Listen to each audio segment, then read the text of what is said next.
اعوذ باللہ من الشیطان الرجیم، بسم اللہ الرحمن الرحیم۔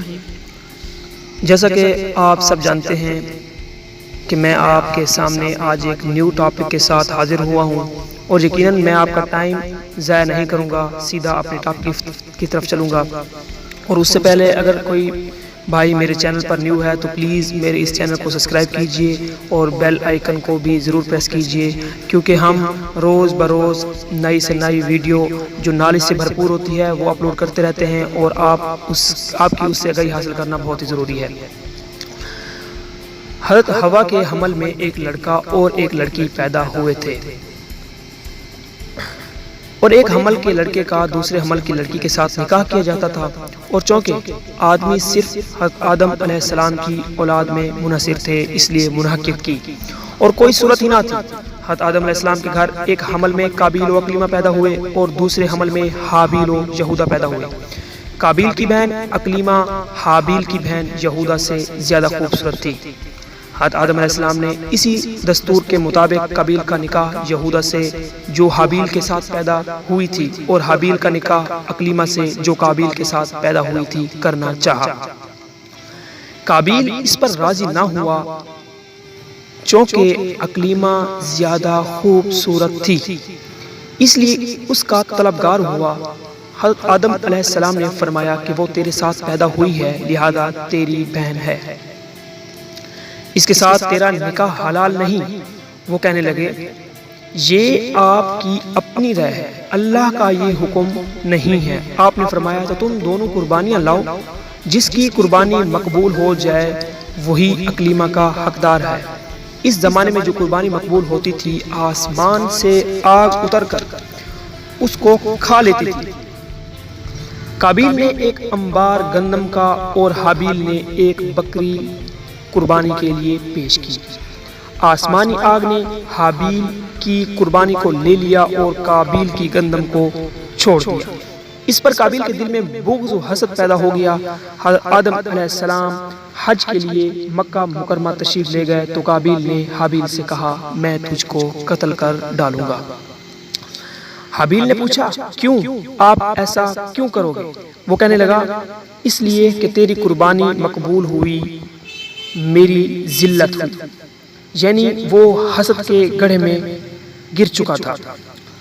اور وہ یہ بھی کہنے لگا، اکلیمہ کا تو مستحق ٹھہرا، میں رہ گیا، اس میں یقیناً میری ذلت ہے۔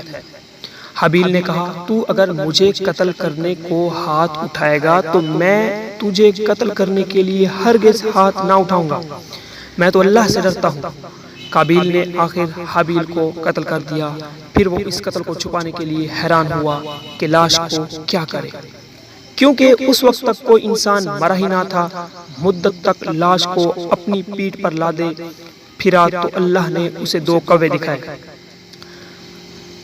دونوں آپس میں لڑ پڑے، ان میں سے ایک نے دوسرے کو مار ڈالا۔ پھر زندہ کوے نے اپنی چونچ اور پنجوں سے زمین کھرید کر گڑھا کھودا اور اس میں مرے ہوئے کوے کو ڈال کر مٹی سے دبا دیا۔ یقیناً یہ سب کچھ قابیل دیکھ رہا تھا۔ پھر اس کو یہ بات معلوم ہو گئی کہ مردے کی لاش کو دفن کرنا چاہیے، چنانچہ اس نے بھی ویسا ہی کیا، اس نے زمین کھود کر حابیل کو اس کے اندر دفن کر ڈالا۔ اب جو یہاں سے ہمیں سبق ملتا ہے وہ یہ ہے، سب سے پہلا قتل جو واقع ہوا وہ قابیل کے ہاتھوں حابیل کا قتل تھا، اور اس قتل کا سبب عورت تھی۔ چنانچہ آج تک یہ بات مشہور ہے کہ زر، زن، زمین، لڑائی جھگڑے اور قتل کا باعث ہے۔ آج کل بھی اکثر قتل و غارت ہی کی وجہ سے لوگ بہت پریشان ہیں، اور ان میں سے بہت زیادہ قتل عورت کی وجہ سے ہوتے ہیں، اور اس کی بنیادی وجہ انکار حدیث ہے، کیونکہ حضرت آدم علیہ السلام کے ارشاد کو قابیل نے ان کی رائے کہہ کر نہ مانا، گویا اللہ بھی اس سے ناراض ہو گیا اور اس کا نتیجہ برا نکلا۔ معلوم ہوا کہ پیغمبر کے ارشاد کو خدا کا ارشاد سمجھنا چاہیے، ورنہ نتیجہ بہت ہی برا نکل سکتا ہے۔ آج کل بھی جو عورتوں کو اغوا اور ان کے باعث قتل و غارت تک نوبت آ پہنچی، اس کا باعث انکار حدیث ہے۔ لوگ قرآن کی آڑ لے کر قرآن کی آیات کو اپنی مرضی کے مطابق ڈھال کر عورتوں کو عریانی و بے حجابی کے ساتھ گھر سے نکال کر بازاروں میں پھرانے لگتے ہیں۔ حالانکہ قرآن پاک جس ذات و بابرکت پر نازل ہوا اس کے ارشادات کے مطابق عورتوں کے لیے عریانی اور بے حجابی بہت ہی غلط بات ہے، یقیناً یہ حرام ہے۔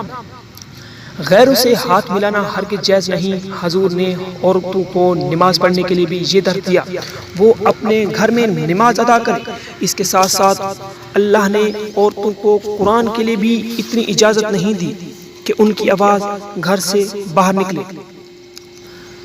قرآن مجید میں عورتوں کا جو معنی نکلا ہے، جو عورتوں کا معنی استعمال ہوا ہے، اس کا مطلب ہے چیز۔ عورتوں کو مستورات بھی اسی لیے کہتے ہیں، یعنی ستر و پردے میں رہنے والی۔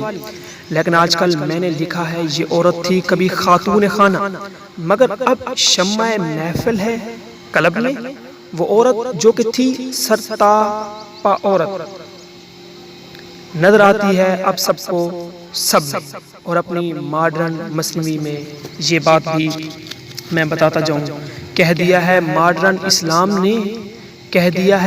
اسلام نے عورت آ سکتی ہے سب کے سامنے۔ یہ بھی معلوم ہوا کہ آدم علیہ السلام کے زمانے میں بہن بھائی کا نکاح جائز تھا، کیونکہ اس کے سوا دوسری کوئی صورت ہی نہ تھی۔ مگر اب ہماری شریعت میں یہ بات حرام ہے۔ اس حقیقت کو یوں سمجھیے کہ بچہ پیدا ہوتا ہے تو اس کے لیے کپڑوں پر اپنے پاجامے میں، حتیٰ کہ ماں باپ کی گود میں پیشاب و پاخانہ کر دینا جائز ہے، لیکن بڑا ہو کر ایسا کرے گا تو جوتے کھائے گا۔ بچپن کے احکام اور ہیں، جوانی کے اور ہیں۔ بچپن میں ننگے پھرنا جائز اور جوانی میں ناجائز۔ بچے کی قمیض چھوٹی ہوتی جاتی ہے اور جوں جوں بچہ بڑھتا جاتا ہے پہلی قمیض تنگ ہو جاتی ہے، اس کی قمیض کا ناپ بدلتا رہتا ہے، حتیٰ کہ جب وہ اپنے پورے شباب پر پہنچ جاتا ہے تو اس وقت اس کی قمیض کا جو ناپ ہوگا آخر عمر تک وہی رہے گا۔ اسی طرح حضرت آدم علیہ السلام کے وقت دین ابھی ابتدائی دور میں تھا، گویا بچہ تھا، اور بچے کے لیے وہ باتیں جائز ہوتی ہیں جو جوان کے لیے جائز نہیں ہوتی۔